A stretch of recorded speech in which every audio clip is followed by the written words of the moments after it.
selamat datang kembali di channel YouTube aku. Senang banget deh hari ini akhirnya aku bisa membagikan video pembelajaran yang sangat bermanfaat buat kalian semuanya. Nah, buat kalian yang suka belajar tentang akuntansi, tentang apapun itu juga, yuk gabung di channel YouTube aku ya. Jangan lupa untuk subscribe dan aktifin notifikasinya agar kalian tidak ketinggalan video-video yang sangat bermanfaat dari channel YouTube aku. Nah, sebelum kita lanjut ke pembelajaran kita hari ini, yuk segera ya di subscribe, like, komen, dan share kepada teman-teman kalian. Hai guys, di video kali ini kita akan belajar tentang akuntansi untuk investasi menurut PSAK nomor 13.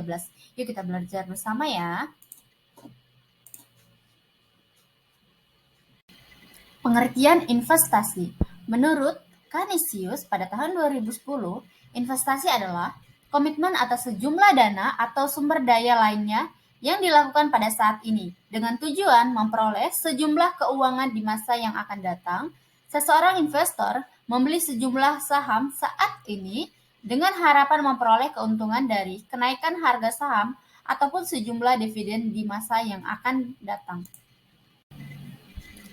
Secara lebih khususnya lagi, dan beberapa alasan mengapa seseorang melakukan investasi antara lain adalah sebagai berikut. Yang pertama, untuk mendapatkan kehidupan yang lebih banyak di masa datang, seseorang yang bijaksana akan berpikir bagaimana meningkatkan tarif hidupnya dari waktu ke waktu atau setidaknya berusaha bagaimana mempertahankan tingkat pendapatannya yang ada sekarang agar tidak berkurang di masa yang akan datang. Kedua, mengurangi tekanan inflasi dengan melakukan investasi dalam pemilikan perusahaan atau objek lain. Seseorang dapat menghindarkan diri dari risiko penurunan nilai kekayaan atau hak miliknya akibat adanya pengaruh inflasi. 3. Dorongan untuk menghemat pajak. Berbeda dengan negara dunia, banyak melakukan kebijakan yang bersifat mendorong tumbuhnya investasi di masyarakat melalui pemberian fasilitas perpajakan kepada masyarakat yang melakukan investasi pada bidang-bidang usaha tertentu.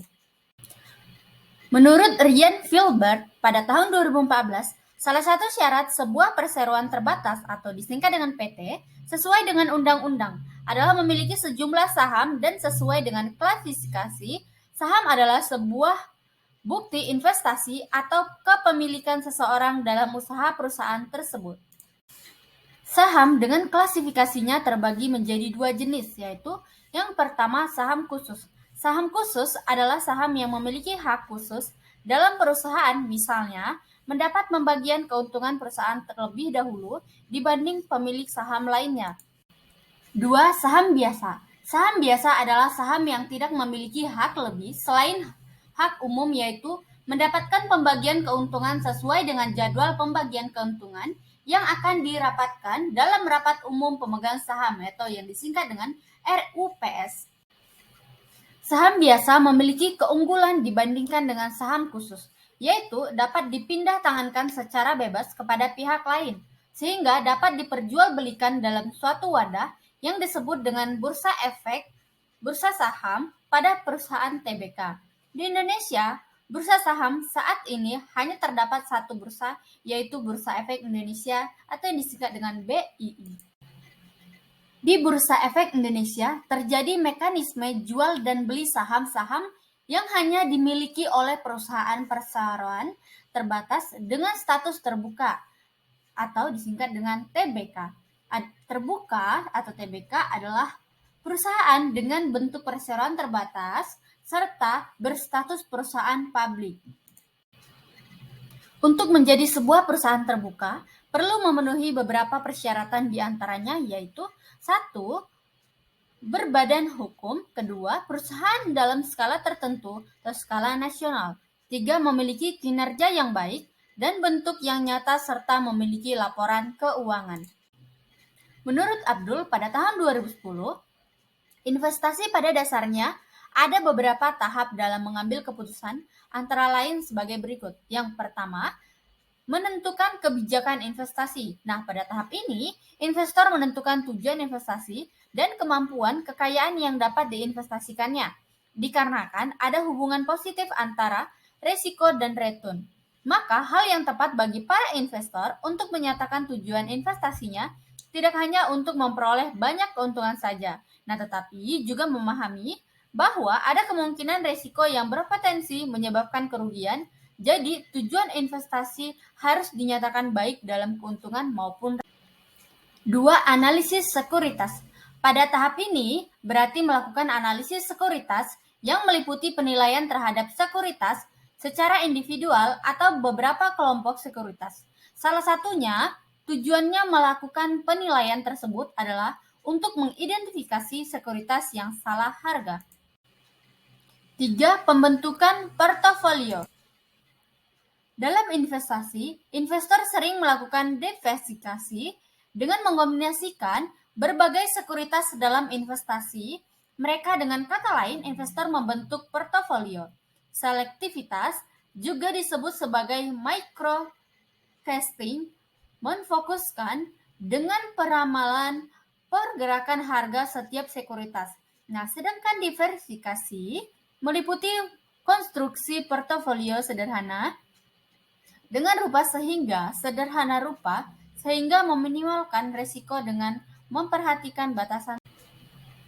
4. Melakukan revisi portofolio. Tujuan ini berkenaan dengan pengulangan secara periodik dari 3 langkah sebelumnya sejalan dengan waktu.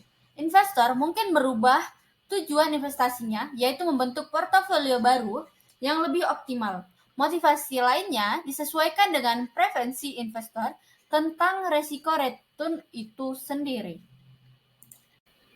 Yang kelima, evaluasi kinerja portofolio.